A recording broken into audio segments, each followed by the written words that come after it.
pada Ahaz, katanya, "Mintalah suatu pertanda dari Tuhan Allahmu, biarlah itu sesuatu dari dunia orang mati yang paling bawah, atau sesuatu dari tempat tertinggi yang di atas." Tetapi Ahaz menjawab, "Aku tidak mau meminta, aku tidak mau mencobai Tuhan." Lalu berkatalah Nabi Yesaya, "Baiklah, dengarkan, hai keluarga Daud, belum cukupkah kamu melelahkan orang, sehingga kamu melelahkan Allahku juga? Sebab itu, Tuhan sendirilah yang akan memberikan kepadamu suatu pertanda. Sesungguhnya seorang perempuan muda mengandung dan akan melahirkan seorang anak laki-laki, dan ia akan menamakan dia Immanuel. Ia akan makan dadi dan madu sampai ia tahu menolak yang jahat dan memilih yang baik. Sebab sebelum anak itu tahu menolak yang jahat dan memilih yang baik, maka negeri yang kedua rajanya engkau takuti akan ditinggalkan kosong." Demikianlah firman Tuhan. Tema hari ini buat kita adalah Immanuel, artinya Allah beserta kita. Seorang perempuan muda mengandung dan akan melahirkan seorang anak laki-laki, dan ia dinamakan Immanuel. Yesaya 7 ayatnya ke-14b yang tadi. Saat ini kita telah masuk pada Advent keempat dalam memperingati kelahiran Yesus Kristus Juru Selamat manusia, yang olehnya kita terlepas dari dan tertebus akan dosa-dosa kita, sehingga kita layak bersama-sama dengan Allah Bapa pada Yerusalem baru kelak. Menunggu kelahiran anak adalah momen yang sangat menggelisahkan sekaligus membahagiakan, apalagi ibu dan anak itu dalam keadaan sehat. Hari itu adalah hari pengucapan syukur atas kelahiran yang dilanjutkan dengan pesta-pesta kecil atau pesta besar, tergantung keadaan keluarga yang mengadakannya. Dua orang wanita berpakaian bagus sedang duduk makan siang pada sebuah restoran mewah dan eksklusif. Lalu ada seorang temannya juga datang dan masuk ke restoran itu dan menyapa mereka. "Ada acara apa atau hari istimewa pada hari ini?" Ia bertanya kepada teman-temannya itu. Lalu salah seorang dari dua wanita itu menjawab, "Kami sedang merayakan ulang tahun dari salah seorang keluarga kami yang masih kecil. Dan hari ini anak itu sudah berumur 2 tahun, katanya." "Lalu di mana bayi itu?" kata temannya yang tadi. Ibu bayi itu menjawab, "Oh, saya titipkan di rumah ibu.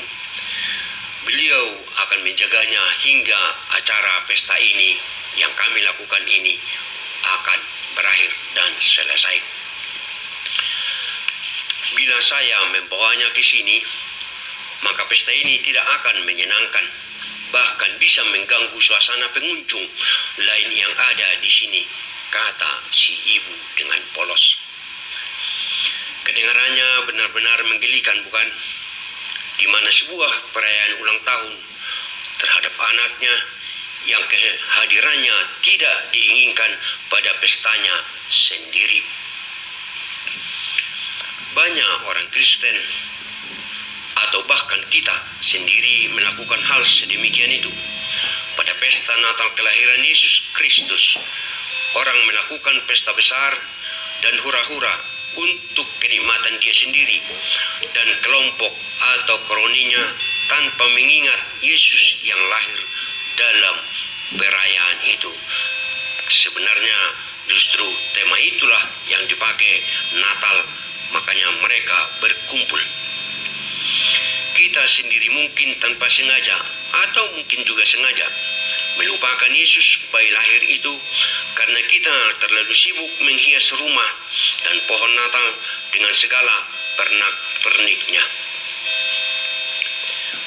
Kita konsentrasi penuh menghias dan mempercantik ruangan dan rumah kita, tetapi kita lupa pada perayaan kelahiran Juru Selamat.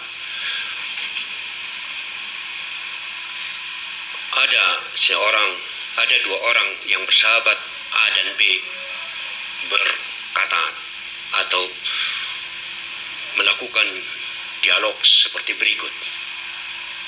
Ada dua orang bersahabat saling teleponan sambil bergurau satu sama lain. Si A berkata, "Hai kawan, bagaimana kabarmu dan keluargamu pada Natal hari ini? Kemana acara kalian liburan nanti?" Lalu si B menjawab, "Sepertinya Natal tahun ini tidak sampai ke rumah kami, bro," katanya. Lalu si A melanjutkan pertanyaannya, "Lah, ada masalah apa sobat?" katanya. Lalu si B menjawab, "Kamu tahu kan, pandemi COVID-19 ini berlarut-larut, pemasukan tidak ada, penjualan rugi terus, keuangan bangkrut.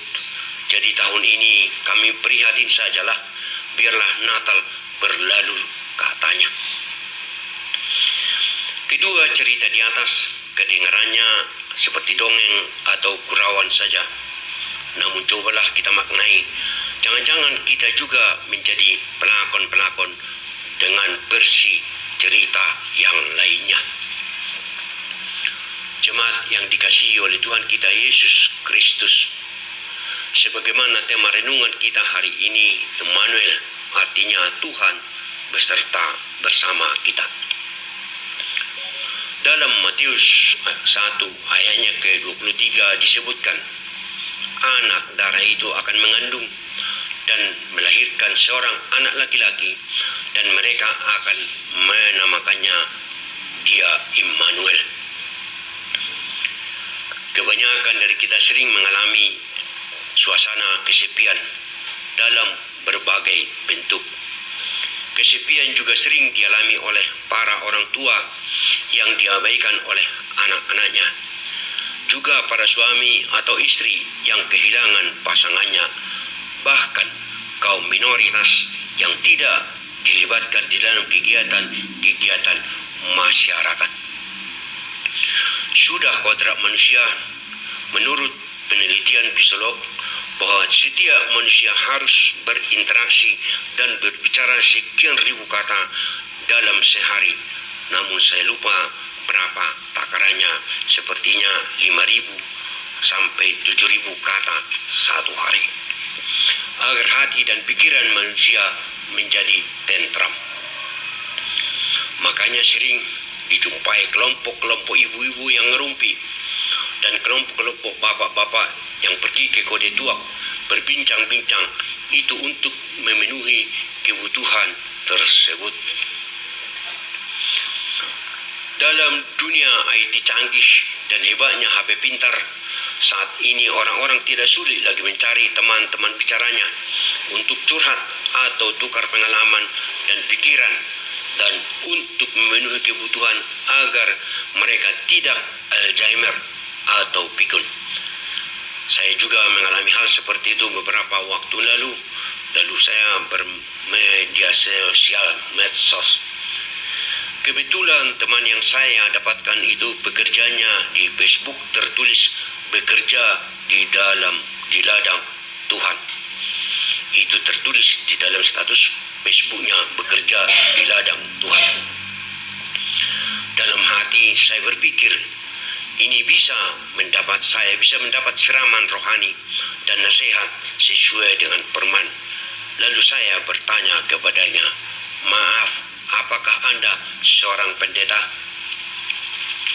Dari seberang sana dia menjawab, "Bukan." "Apa Anda seorang penetua atau sintua di gereja?" Jawabnya juga, "Bukan." Lalu saya tanya, "Lalu peran Anda di gereja sebagai apa?" Lalu dia menjawab, "Saya jemaat biasa aja, Mang," katanya. Saya memang agak kecewa, tapi masih dapat memakluminya. Gak apa-apalah, ekspektasi atau harapan yang saya inginkan memang tidak tercapai, tidak terpenuhi, tetapi ya sudahlah, pikir saya. Cuma saya berpikir akan tulisan yang dibuat bekerja di ladang Tuhan itu. Apa maknanya ya? Bagaimana jika orang lain di luar keyakinan atau agama kita sendiri, di luar agama kita, bertanya demikian kepada orang-orang seperti itu? Yang pertama, seberapa besarkah ladang Tuhan yang Anda garap itu? Dia dilanjutkan mungkin pertanyaannya, benih apakah yang Anda tanam di ladang tersebut? Dan hasil atau buah apa yang dipanen atau dipetik dari ladang yang Anda tanami atau bajak itu? Syukur-syukurlah dia bisa menjawab dengan benar. Dan kata bekerja di ladang Tuhan itu bukan hiasan semata. Haleluya. Akhirnya inilah kabar baik buat orang kesepian. Hanya Allah yang dapat memenuhi kebutuhan orang kesepian, dan inilah kabar baik itu. Dalam Yesus dia telah menyatakan dirinya sebagai Immanuel, yang berarti Allah beserta kita. Aku menyertai kamu senantiasa sampai kepada akhir zaman. Matius 28 ayatnya yang ke-20. Aku sekali-sekali tidak akan membiarkan dan meninggalkan engkau. Tertulis di Ibrani 13 ayatnya yang ke-15. Terpujilah Tuhan Allah hari ini sampai selama-lamanya. Amin.